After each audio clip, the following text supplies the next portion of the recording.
Jerry lost. Yeah, it wasn't, you had control the whole time, and then I think you went on to win the championship after that. Yeah, I just, You mean I think it was a lot closer match than that. Oh, it was a close Yeah, match, it was but, close. I mean, yeah, but, I know, a little short guy. okay. yeah. A little short, He's not too stout, short, very he's good got- wrestler, very tough.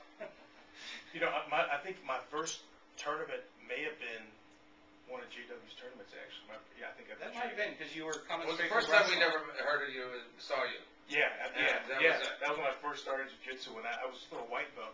Okay. And I had a blast, because I remember Jonathan Mankey, who's Sure, another phenomenal, jiu-jitsu player. And I have to mention his dad, Steve Mankey, who's a lifetime, martial artist. And He amazing. started at my school 25, 30 years ago. I mean, that guy is amazing, Yeah. and it's helped so much. I remember, I've never been to a jiu-jitsu tournament and trying to sign in and beginner or, what experience level. And I've been doing it like 3 months, so I put beginner, and I remember John laughed at me, made fun of me for putting beginner. I'm like, I didn't know any different. I've been training like 3 months, and then so I entered the beginner division, and I think the advanced, and I think I had a kimono on and board shorts and walked from mat to mat that day. And I think I had like around 12 matches, and I had a blast, but I had a lot of fun, I also I take promised, back what I said. He didn't start with me. He was already 10 years martial art when he started with me. yeah. I had a lot of respect. That was 25, 30 years ago. He had years experience. One of the best stories about, Steve Mankey. Steve's probably 51, 52 years old, and tapes his head up with, duct tape, so he can train, and has every finger taped, and I think his arms usually taped to his body, and he's still there every day. But I can relate to that. he's a high level, black belt in a lot of different arts, including judo.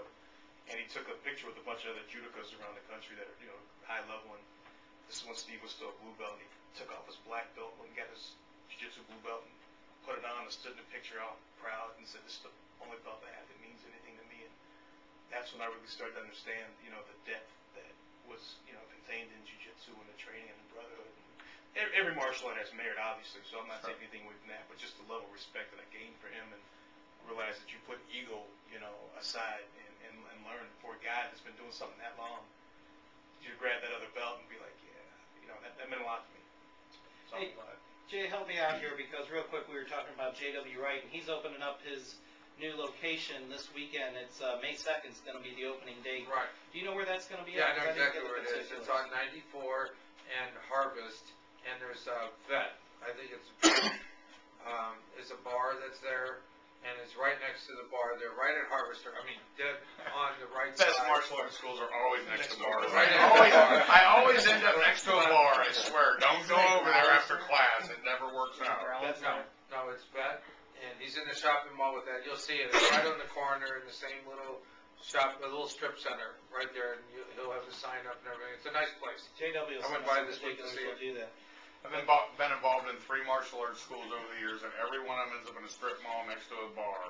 And it's There's never always a bar and a strip mall. and it's never a good thing because it's always been off limits. I learned on the very first martial art, you don't go to the bar in the same strip mall. I can one up you. Brian Kitchery School down on Oh North yeah, Broadway. that's the best. Yeah, it is above Shady Jacks. Shady Jacks. So it's Yeah. you get to train and you get to train. Right. And you get a bouncer. It's the number one biker. It's the number one biker bar in St. Louis, and but he went 2 years with no heat, no air conditioning. Those are hardcore Jay, guys. pull that mic in a little closer for you there. Brian is the best. I mean, he could draw, and he built a school in an old building within a biker bar building with no windows, no air conditioning, no heat. They were in there when they finally got heat in there. It was the temperature got to like 50 degrees, He doesn't and turn people on. were just dying. They were all dying. I said, "What are we going to do?" It was just so hot. They couldn't believe it. They couldn't wrestle. It was too hot. It was like a sweat box. Garrett, how long have you been training with Tracy? With Tracy, we started last June when I moved to Winsville, and I met Tracy, and he just started out there with Winsville. And basically, he and I for like the first month and a half or something. So it's basically like private one-on-one lessons with him. Can't beat that. No. I mean, Come a long way. Fast. getting your butt kicked every day by him is pretty much an honor. Did you have any martial arts background before you started training with Tracy? I kind of dabbled a little bit when I was living in Columbia, Missouri, but nothing to the effect of what Boggy does here. It's just A lot amazing. more intense. Yeah. When did you decide that you wanted to take that training and step into the cage? Well, and everything, you're working in the bars, and you always have kind of that edge, you know, you want to prove yourself, and what better place to prove yourself in the middle of a cage in front of God and everybody that, hey, I can do this, and, you know. So you're the big guy that always got the bouncing jobs? Is that what you're Yeah, saying? I guess that was me. You This know, is a type safe place. Garrett actually played ball at Missouri, football. Oh, good. He Heck, was what the position? football. He was the football. He was the line. I played tight end, so, Tight end? yeah. Cool. What year were you there? 97, my last year was 01, so. So you, who So was the not a quarterback? flash, you weren't just a flash in the pan, you stuck around there. Yeah. Who was the quarterback in 01? Who was, In 01, gosh, who was it? This is a lineman way. He didn't throw to you a lot, evidently. Or No, you we didn't. I was a little skinnier then. But He just graduated from law school.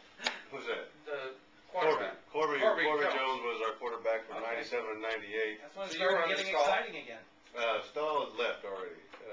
I had Larry Smith, and then I had Gary Pickle for 1 year. Oh, okay. Well, that's when it started getting exciting again. Tracy, before we get into the rankings, which you got to do here, we're a little bit late on that. Tell us about how do people get in touch with Wentzville MMA if they want to come train with you. Give us a little bit of how they can get a hold of you. You can email me at tracy@bftrauma.com. That'd be the easiest way. Just email me there. We can give you all the information, the prices, our hours. And we're inside of Rhino Fitness out on Wentzville Parkway in Wentzville. So, and we are next door to a bar. That ensures your All great success stuff. right Sure, there. There's a bar in every corner. Cannon Shacks. Yeah, you're across the street from a bar, you know, Yeah. it's just the way it is. It's always, Well, we're below a Maybe, bar. we maybe always- it's just that bars are everywhere. we made a mistake of going to a couple of them, and if your students are right, then, even if they're grown-ups, adults are allowed to go have a cocktail if they want. It's the idiots in the place that, oh, you guys train over there, and pretty, And you guys probably have the same story. You'd be shocked at the number of people who actually, Want to shout out the title? Yeah. Oh yeah, that's a good way to put it. Yeah, there you go. Yeah, I'm a Buddhist though, so I'm not violent. I don't believe in violence at all. So. You got a twitch in your eye. I don't see you believing in being a victim either, though.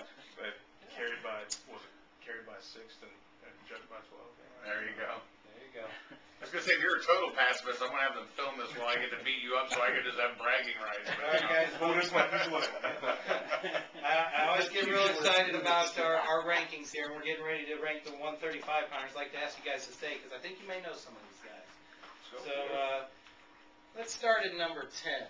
We'll start at number 10. Actually, let's start with Let's the start special with the honorable mentions, yeah. Honorable mentions, we'll do that first, because, all right, these honorable mention guys, call in and just bitch at me because you know you belong on this list. You get like a call ribbon in. for this if you're an honorable mention. What's that? Get a ribbon.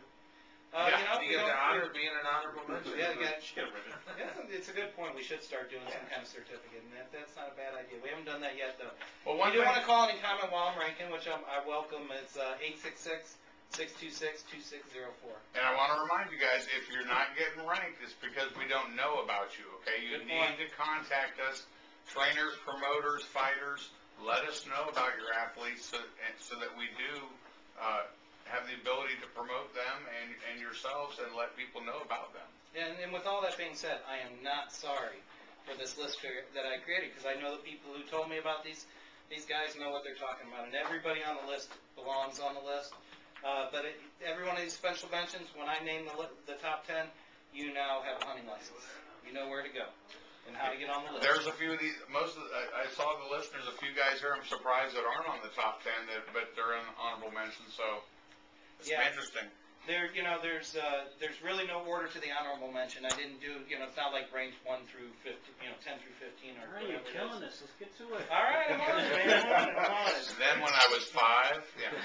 But I will mention one of the guys who's probably got a good gripe with me for not being on the list, especially after talking to his trainer today, TJ Moeller, is Donald Harper. Donald Harper has a record of 7-2. And he's just on the honorable mention list. So that guy's got quite a record. Another really good record on the honorable mention list, and I've seen this guy fight a couple times on your card, Jim. And I think he recently just won in another match this past weekend. But that's Michon Bell, 6-3. Yeah, Michon's a tough fighter. He's